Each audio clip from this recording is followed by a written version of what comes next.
Sophie rentra chez elle ce soir-là. Le cœur battant, ignorant que cette visite anodine de son amie Élise allait tout faire basculer. Alors qu'elle riait dans la chambre, un baiser impulsif échangé dans l'ombre de la porte entrebâillée fut surpris par la mère de Sophie, qui lâcha son plateau de thé avec un fracas assourdissant. Ce geste intime, révélé par accident, déclencha une tempête familiale où les secrets enfouis depuis des années remontèrent à la surface, forçant Sophie à affronter un monde qu'elle avait si soigneusement évité. À Paris, dans le quartier animé du Marais, Sophie vivait une existence apparemment ordinaire. À 22 ans, elle étudiait la littérature à la Sorbonne, entourée de livres anciens et de rêves inavoués.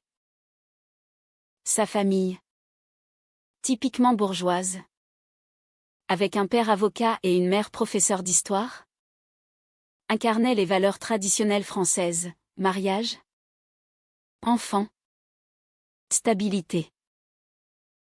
Mais Sophie portait en elle un tourment silencieux. Depuis l'adolescence, elle se sentait attirée par les femmes. Un sentiment qu'elle réprimait farouchement par peur du rejet. Élise, sa meilleure amie depuis le lycée, était le seul rayon de lumière dans cette ombre. À 23 ans, Élise travaillait comme graphiste freelance, libre et assumée dans sa sexualité lesbienne. Elle avait grandi dans une famille plus ouverte, à Lyon, où les discussions sur l'identité étaient courantes. Leur amitié s'est été lors d'un voyage scolaire à Nice, où des confidences nocturnes avaient révélé à Sophie des sentiments plus profonds qu'elle n'osait admettre. Ce soir fatidique, Élise était venue pour aider Sophie à préparer un exposé sur Virginia Woolf, une auteure dont les thèmes de liberté et d'amour non conventionnel résonnaient en elle. Assise sur le lit, entourée de notes éparpillées, la conversation dévia rapidement vers des sujets personnels. « Pourquoi tu te caches encore ?» Sophie demanda Élise d'une voix douce mais ferme. « La vie est trop courte pour vivre dans le mensonge. » Sophie baissa les yeux, les larmes aux paupières. « Ma famille. Ils ne comprendraient pas. Mon père parle encore de me présenter à des bons partis. » Élise posa une main sur son épaule. Un geste qui électrisa l'air entre elles. Le silence s'étira, chargé d'une tension palpable. Puis, sans un mot, Élise se pencha et leurs lèvres se frôlèrent. Un baiser timide mais chargé d'années de désirs refoulés. C'est à cet instant que la porte s'entr'ouvrit. Madame Dupont, la mère de Sophie, entra avec un plateau de tisane, espérant surprendre les filles avec une petite attention. Le plateau glissa de ses mains, le thé se répandant sur le tapis persan. « Qu'est-ce que... » balbutia-t-elle, les yeux écarquillés. Sophie s'écarta brutalement, le visage rouge de honte, tandis qu'Élise se leva, tentant de calmer la situation. Madame Dupont, ce n'est pas ce que vous pensez. Mais les mots s'étranglèrent dans sa gorge face au regard choqué de la femme. Le père, alerté par le bruit, accourut depuis son bureau. Que se passe-t-il ici, tonna-t-il. Son autorité habituelle amplifiée par la confusion. La soirée vira au cauchemar. Assis dans le salon aux meubles anciens, la famille affronta la révélation. Sophie, tremblante, avoua enfin, « Papa, maman, j'aime les femmes. Élise et moi. Ce n'est pas juste de l'amitié. » Les mots sortirent comme un torrent, libérateur mais destructeur. Le père, un homme rigide formé par une éducation catholique stricte, explosa, c'est une phase. Tu es influencé par ces idées modernes. La mère, plus nuancée mais terrifiée par les ragots du quartier, pleura en silence, murmurant, que allons-nous dire à la famille? À l'église? Élise, sentant la pression, défendit Sophie, l'amour n'est pas une phase. Monsieur. C'est réel. Mais ces paroles ne firent qu'attiser la colère. Cette nuit-là, Sophie ne dormit pas. Allongée dans son lit, elle revivait la scène en boucle, se demandant si ce baiser valait la peine de cette fracture familiale. Élise partit tard, promettant de revenir. Mais le doute s'insinua. Le lendemain matin, la tension était palpable autour de la table du petit déjeuner. Le père annonça, « Nous en discuterons ce soir, en famille. Élise n'est plus la bienvenue ici pour l'instant. » Sophie hocha la tête, le cœur serré, réalisant que ce n'était que le début d'un long combat intérieur. Elle se sentait coupable d'avoir trahi la confiance de ses parents. Pourtant, une petite voix en elle chuchotait que c'était le prix de la vérité. Au fil des jours, les conflits s'intensifièrent.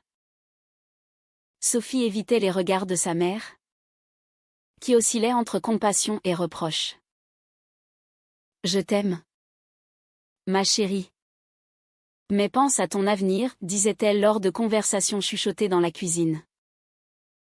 Le père, quant à lui, consulta discrètement un psychologue familial, convaincu que Sophie avait besoin d'aide pour surmonter cela. Élise, de son côté, envoyait des messages de soutien. Mais Sophie hésitait à répondre, déchirée entre son amour naissant et sa loyauté familiale. Une après-midi, lors d'une promenade solitaire le long de la Seine, Sophie rencontra une ancienne professeure qui, sentant son trouble, partagea son propre coming-out tardif. La société change. Mais le cœur sait ce qu'il veut, lui dit-elle. Ces mots plantèrent une graine de résolution en Sophie. Mais le chemin vers l'acceptation semblait semé d'embûches.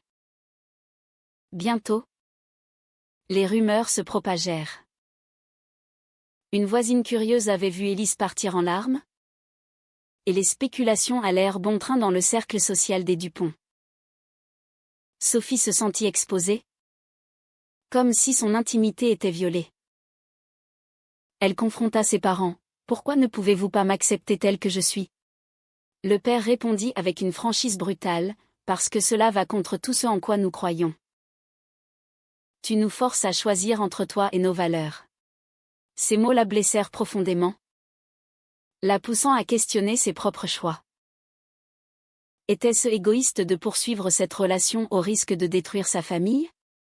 Les semaines suivantes furent un tourbillon d'émotions pour Sophie. Elle alternait entre des moments de joie volés avec Élise lors de rendez-vous clandestins dans des cafés discrets du quartier latin, et des disputes acerbes à la maison. Élise, patiente mais déterminée, l'encourageait, « Nous pouvons affronter cela ensemble.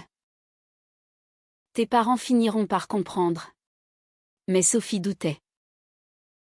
Chaque regard désapprobateur de son père la rongeait, lui rappelant les attentes qu'elle avait toujours cherché à combler. Un soir, lors d'un dîner tendu, la mère lâcha une bombe, « J'ai parlé à ta tante Marie. Elle pense que tu devrais consulter un thérapeute pour explorer tes sentiments. » Sophie se sentit trahie. Comme si sa famille complotait contre elle. « Vous voulez me guérir ?» hurla-t-elle. Ce n'est pas une maladie. Cette confrontation marqua un tournant. Sophie décida de s'éloigner temporairement, louant une petite chambre chez une amie étudiante. Là, libérée du joug familial, elle explora pleinement ses sentiments pour Élise. Leurs rencontres devinrent plus intenses. Non pas physiques, mais émotionnelles, des promenades main dans la main sous les ponts de Paris. Des discussions sur l'avenir. Élise partagea son propre parcours. J'ai perdu des amis quand j'ai fait mon coming out. Mais j'ai gagné ma liberté. Sophie admirait sa force, mais craignait de ne pas en avoir autant. Pendant ce temps, à la maison, les parents de Sophie traversaient leur propre crise. Le père, rongé par la culpabilité, relisait des articles sur l'homosexualité, oscillant entre déni et acceptation naissante. La mère, plus empathique, fouillait dans les souvenirs d'enfance de Sophie, cherchant des signes qu'elle avait manqués. Un jour, Élise proposa un geste audacieux: allons à une manifestation pour les droits LGBT à la Bastille. Ça pourrait t'aider à te sentir moins seule. Sophie hésita, terrifiée par l'idée d'être vue publiquement. Mais elle accepta, et la foule arc-en-ciel l'enveloppa d'une énergie libératrice.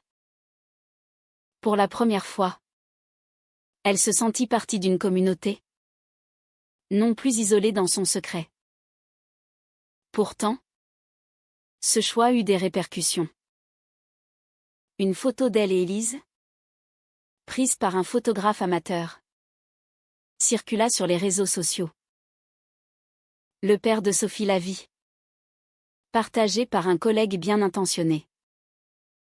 Furieux, il appela Sophie: tu nous humilies publiquement maintenant? Reviens à la maison. Nous devons parler. La réunion familiale fut explosive. Assis autour de la table en chêne, les mots fusèrent comme des armes. Le père accusa Élise d'avoir corrompu sa fille, avant elle. Tout allait bien. Sophie défendit farouchement: non. Papa. J'ai toujours été comme ça. Élise m'a juste aidé à l'accepter. La mère, les larmes aux yeux. À voix: j'ai peur pour toi. Sophie. La société n'est pas toujours bienveillante. Élise, invitée malgré tout, intervint calmement: madame. Monsieur. L'amour n'est pas une menace. C'est ce qui nous rend humains. Ces paroles touchèrent la mère, qui se rappela ses propres rêves étouffés par les conventions sociales. Mais le père resta inflexible, posant un ultimatum: choisis, ta famille ou cette vie. Sophie quitta la maison en pleurs, se réfugiant chez Élise. Cette nuit-là, elles parlèrent jusqu'à l'aube, pesant les sacrifices. Je ne veux pas te perdre, mais je ne peux pas abandonner mes parents, confia Sophie. Élise, blessée mais compréhensive, répondit: l'amour vrai ne force pas les choix. Prends ton temps. Le lendemain, Sophie reçut un message de sa mère: viens déjeuner seule. Ton père est parti pour le week-end. Ce fut une ouverture fragile. Autour d'un café, la mère révéla un secret enfoui: j'ai eu une amie proche au lycée. Plus que ça. Peut-être. Mais j'ai choisi la sécurité. Sophie fut stupéfaite, réalisant que les conflits intérieurs traversaient les générations. Encouragée, Sophie tenta de reconstruire les ponts. Elle invita ses parents à un événement culturel neutre. Un concert au Louvre. Là, dans la beauté intemporelle des arts, les tensions s'apaisèrent légèrement. Le père, influencé par des lectures récentes, murmura: je ne comprends pas tout, mais je t'aime. C'était un pas minuscule, mais précieux. Pourtant, la société extérieure pesait lourd. Des amis de la famille murmurèrent. Et Sophie perdit une opportunité de stage à cause de rumeurs. Elle se sentit punie pour son authenticité, questionnant si la vérité valait ses pertes. Les mois passèrent, et la relation entre Sophie et Élise s'approfondit. Mais non sans épreuve. Elles emménagèrent ensemble dans un petit appartement à Montmartre. Un acte de défiance qui raviva les blessures familiales. Le père de Sophie coupa les ponts financiers, déclarant « Si tu choisis ce chemin, assume-le seul. » Sophie, forcée de trouver un job de serveuse, apprit la dure réalité de l'indépendance. Élise, supportive, partageait les charges. Mais les disputes surgissaient. « Tu regrettes ?» demandait-elle parfois. Sophie niait. Mais au fond, le doute persistait. Un soir, après une journée épuisante, elle craqua, « Peut-être que mes parents avaient raison. C'est trop dur. » Cette confession mena à une crise. Élise, sentant la fragilité de Sophie, proposa une pause. « Si tu n'es pas sûre, mieux vaut réfléchir. » Sophie paniqua, réalisant qu'elle ne pouvait imaginer la vie sans elle. Elles se réconcilièrent, mais la graine du doute était semée. Pendant ce temps, la mère de Sophie, en thérapie secrète, luttait contre ses propres préjugés. Elle contacta une association LGBT pour parents, y trouvant du soutien. Un appel surprise à Sophie, « Je veux rencontrer Élise correctement. » Sans jugement. Ce fut un dîner tendu, mais honnête. Élise charma par sa sincérité. Et la mère admit, « J'ai eu tort de te pousser à te cacher. » Le père, isolé dans son entêtement, affronta sa propre solitude. Un collègue gay au cabinet d'avocats partagea son histoire, ébranlant ses convictions. L'amour n'a pas de genre, dit-il. Lentement, il relut les lettres de Sophie, pleines de douleur. Un jour, il se présenta à l'appartement, bouquet en main. « Je ne suis pas prêt à tout accepter, mais je ne veux pas te perdre. » Sophie pleura de soulagement. Mais Élise resta prudente. Les mots sont faciles, les actes comptent. La société, cependant, ne facilitait pas les choses. À une fête d'amis, Sophie et Élise furent confrontées à des remarques homophobes déguisées en blagues. Sophie riposta pour la première fois, « Votre ignorance ne définit pas mon amour. » Cela renforça leur lien, mais exposa les fissures. Élise, plus militante, rejoignit un groupe activiste, entraînant Sophie dans des débats houleux. « Nous devons lutter pour nos droits » insistait-elle. Sophie, plus introvertie, craignait les conflits, « Je veux juste vivre en paix. » Un événement majeur testa leur résilience, un mariage familial où Sophie fut invitée sans Élise. Elle refusa, déclenchant une nouvelle dispute. « Tu choisis encore eux » accusa Élise.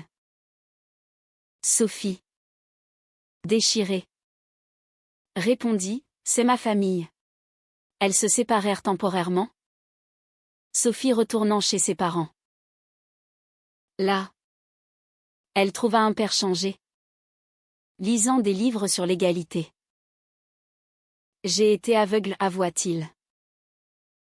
Cette réconciliation familiale vint au prix de sa relation amoureuse. Élise, blessée, confia à une amie, « Je l'aime. Mais je ne peux pas attendre éternellement. » Sophie, réalisant son erreur, courut la retrouver. « Je choisis nous » déclara-t-elle. Elles se réconcilièrent, plus fortes, mais consciente des sacrifices. La mère organisa une rencontre familiale élargie, où les préjugés furent affrontés. Une cousine conservatrice lança « C'est contre nature ». Sophie répondit calmement « L'amour est naturel, la haine ne l'est pas ». Avec le temps, Sophie et Élise construisirent une vie ensemble. Mais les ombres du passé persistaient. Sophie obtint son diplôme, trouvant un emploi dans l'édition, où elle promouvait des voix queer. Élise prospéra dans son art, créant des affiches pour des causes LGBT. Leur appartement devint un havre, mais les visites familiales restaient tendues. Le père progressait, assistant même à une pride avec eux. Un geste symbolique qui le transforma. « Je vois maintenant la joie que tu as trouvée, dit-il à Sophie. Pourtant, un nouveau conflit surgit, l'envie d'enfant. Élise rêvait d'adoption, mais Sophie hésitait, craignant de reproduire les erreurs parentales. Et si notre enfant subit les mêmes jugements, se demandait-elle. Des discussions interminables suivirent, révélant des peurs profondes. La mère de Sophie, maintenant alliée, conseilla, l'amour parental transcende tout. Cela aida, mais la décision resta en suspens. La société évoluait, avec des lois plus inclusives en France, mais les discriminations persistaient. Élise fut harcelée au travail pour son orientation, forçant Sophie à la défendre publiquement. « Nous ne nous cacherons plus, jura-t-elle. Cette épreuve les unit, mais coûta à Élise son job. Elles lancèrent leur propre studio graphique. Un acte d'empowerment. Un trahison inattendu vint d'une amie commune, qui révéla des détails intimes à la presse locale pour un scoop. Sophie se sentit violée, comment peut-on trahir ainsi? Élise, furieuse, confronta l'amie, tu as choisi la gloire sur l'amitié. Cela mena à une perte de confiance, isolant le couple. Sophie questionna tout, vaut-il la peine de lutter constamment? La guérison vint lentement. Elles voyagèrent en Provence, loin des pressions parisiennes, redécouvrant leur connexion. Peu importe les obstacles. Tu es mon choix, murmura Élise. De retour, elles affrontèrent la famille pour une annonce, leur engagement. Le père, ému, offrit sa bénédiction, je suis fier de toi. La mère organisa une petite cérémonie, symbolisant l'acceptation. Mais les doutes moraux persistaient. Sophie se demandait si elle avait forcé ses parents à changer, ou si c'était authentique. Élise luttait contre la colère envers la société. Une thérapie de couple aida, explorant les dommages des préjugés. Les années consolidèrent leurs liens, mais les cicatrices restaient.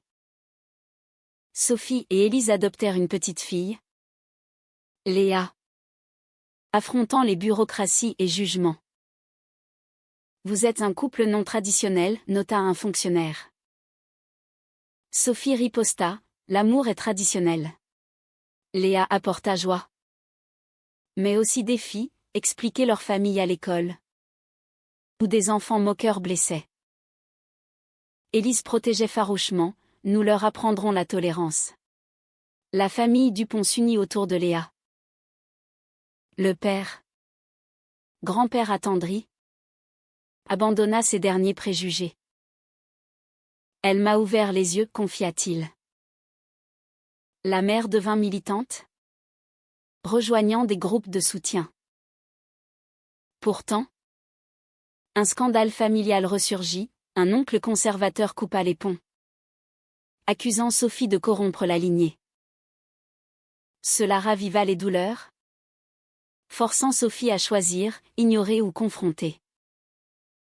Elle choisit la confrontation, écrivant une lettre publique qui circula en ligne, déclenchant un débat national sur l'acceptation. Élise. Fière.